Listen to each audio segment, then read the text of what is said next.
जब हमारे प्यारे नबी के दादा आखिरी सांसें ले रहे थे तो उनके आखिरी अल्फाज क्या थे और उनके जाने के बाद नन्हे मोहम्मद की देखभाल किसने की। आइए इस दिल को छू लेने वाले वाक़े को जानते हैं। मक्का के सबसे बड़े सरदार, काबे के खादिम, तमाम कबीलों के मुअज़्ज़ज़ बुजुर्ग हजरत अब्दुल मुत्तलिब उन दिनों बीमारी के बिस्तर पर थे। कबीले के नामवर लोग उनके पास जमा थे। उनकी सफेद दाढ़ी सीने तक फैली हुई थी और आंखों में अभी भी एक खास चमक बाकी थी, पर हर कोई जानता था कि यह रोशनी अब बुझने वाली है। उनके जहन में बार बार एक नन्हे बच्चे की तस्वीर आती थी। वही बच्चा जो उनकी आंखों की ठंडक और दिल का सुकून था। वही बच्चा जिनके वालिद हजरत अब्दुल्ला उनकी पैदाइश से पहले ही इस दुनिया से जा चुके थे और जिनकी वालिदा बीवी आमना रज़ी अल्लाहु अन्हा भी अबवा के मकाम पर 2 साल पहले इंतकाल फरमा चुकी थी। नन्हे मोहम्मद सल्लल्लाहु अलैहि वसल्लम, जो उस वक्त महज 8 बरस के थे, की पेशानी पर एक अजीब और पाक नूर हमेशा जगमगाता था। हजरत अब्दुल मुत्तलिब ने अपने नन्हे पोते को पास बुलाया, कमजोर हाथों से उनके सिर पर शफकत से हाथ फेरा, उन्हें सीने से लगाया और धीमी लेकिन पुरयकीन आवाज में बोले, ये बच्चा बाकी सबसे अलग है। फिर उन्होंने अपने बेटों की तरफ रुख किया और कहा,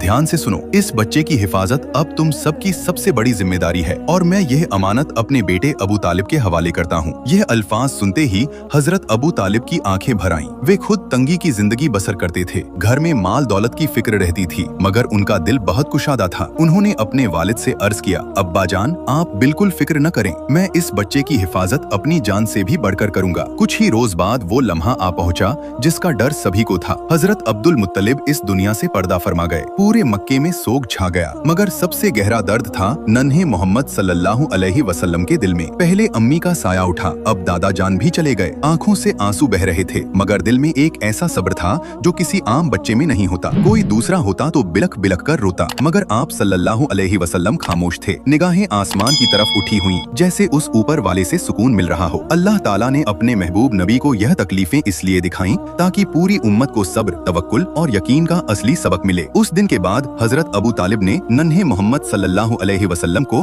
अपने घर में अपनी औलाद से भी बढ़कर रखा। घर छोटा था, खाने में तंगी रहती थी, मगर जब भी आप सल्लल्लाहु अलैहि वसल्लम उस दस्तरख्वान पर बैठते, उस खाने में अजब बरकत उतर आती। एक मशहूर वाकया है, एक बार घर में बस इतना खाना था कि 2-3 लोग मुश्किल से खा सकते थे। हजरत अबू तालिब की बीवी ने कहा, आज तो बच्चे भूखे रह जाएंगे, मगर हजरत अबू तालिब ने नन्हे मोहम्मद सल्लल्लाहु अलैहि वसल्लम को पास बिठाया और कहा, बेटा हमारे साथ बैठो और खाओ। जैसे ही आप सल्लल्लाहु अलैहि वसल्लम ने बिस्मिल्लाह पढ़कर पहला लुकमा उठाया, वो थोड़ी सी नेमत बढ़ती चली गई। सारे बच्चों ने खाया, बड़ों का पेट भरा और थाली में तब भी खाना बचा रहा। यही है हमारे नबी की बरकत, जहाँ थोड़े में पूरे घर के लिए काफी हो जाता था। सुभान अल्लाह। जो लोग नबी पाक सल्लल्लाहु अलैहि वसल्लम से सच्ची मोहब्बत रखते हैं, कमेंट में सुभान अल्लाह जरूर लिखें और अगले पार्ट के लिए अभी सब्सक्राइब करें।